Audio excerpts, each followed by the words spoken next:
ব্যাবিলনীয় সভ্যতা গড়ে উঠছে? নো, ব্যাবিলনীয় সভ্যতা গড়ে উঠে না, এটা ক্যালিডীয় সভ্যতা গড়ে উঠছে।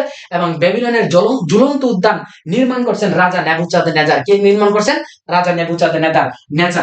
তাহলে এবং এই ক্যালিডীয় সভ্যতা তারা প্রথম কি করে? ক্যালিডীয় সভ্যতা মনে রাখতে হবে, ক্যালিডীয়রা প্রথম কাইট্টে কুট্টে, আবার বলতেছি, ক্যালিডীয়রা প্রথম কাইট্টে কুট্টে সপ্তাহকে 7 দিনে ভাগ করে। কারা? ক্যালিডীয়। তারা সপ্তাহকে 7 দিনে ভাগ করে। সপ্তাহকে 7 দিনে ভাগ করে কারা? ক্যালিডীয় সভ্যতারা। সপ্তাহকে 7 দিনে ভাগ করে কারা? ক্যালিডীয় সভ্যতারা। আবার মাথায় রাখতে হবে, সপ্তাহকে 7 দিনে বিভক্ত করে কারা? অর্থাৎ এরা হচ্ছে ক্যালিডীয় সভ্যতার। এরা হচ্ছে সপ্তাহকে 7 দিনে ভাগ করে এবং তারা 24 ঘন্টাকে 12 জোড়া ঘন্টায় একদিনকে 12 জোড়া ঘন্টা, 12 জোড়া ঘন্টায় কি করে? 12 জোড়া ঘন্টায় তারা ক্যালিডীয় সভ্যতায় একদিনকে 12 জোড়া ঘন্টায় তারা কি করে? প্রথম আবিষ্কার করে। আরেকটা বিষয় মনে রাখা দরকার, সেটা হচ্ছে আমরা রেখে আসছি, সেটা হচ্ছে অ্যাসিরীয় সভ্যতা। তারা প্রথম বৃত্তকে 360 ডিগ্রিতে ভাগ করে। কারা? অ্যাসিরীয়রা। বৃত্তকে 360 ডিগ্রিতে ভাগ করে কারা? অ্যাসিরীয়রা। এবং তারা অক্ষাংশ এবং দ্রাঘিমাংশের, তারা কি করে? অক্ষাংশ এবং দ্রাঘিমাংশের ধারণা দেয়। অক্ষাংশ এবং দ্রাঘিমাংশের ধারণা কারা দেয়? অক্ষাংশ।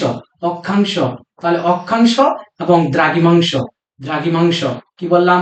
অক্ষাংশ এবং দ্রাঘিমাংশের ধারণা দেয় অ্যাসিরীয় সভ্যতায়। এবং তারা বৃত্তকে 360 ডিগ্রিতে ভাগ করে। কারা? অ্যাসিরীয়রা। ব্যাবিলনীয় গেল, আইনের জন্য বিখ্যাত।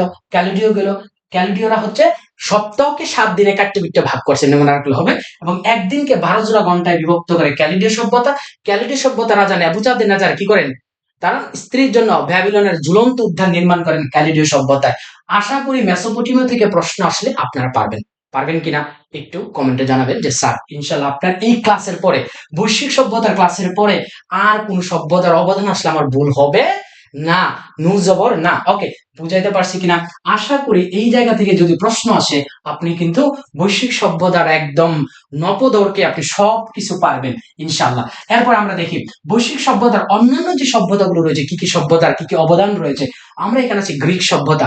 গ্রিক সভ্যতা নিয়ে অনেক প্রশ্ন আসে।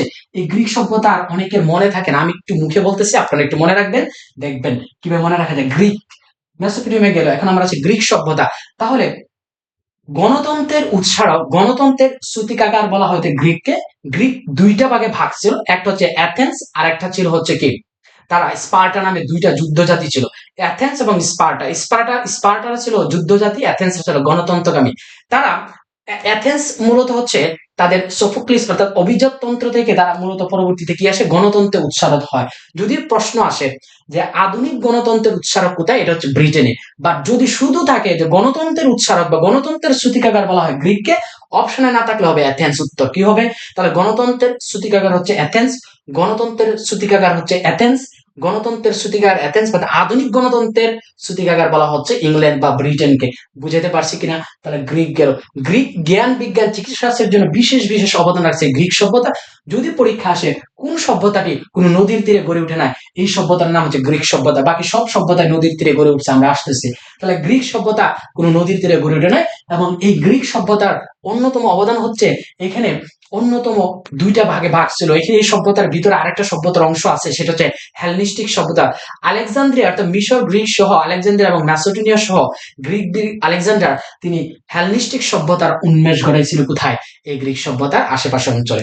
বুঝতে পারছি কিনা? তাহলে ম্যাসোডোনিয়ার রাজা ফিলিপসের পুত্র ছিল গ্রিকদের আলেকজান্ডার। তার গৃহশিক্ষক ছিল কে?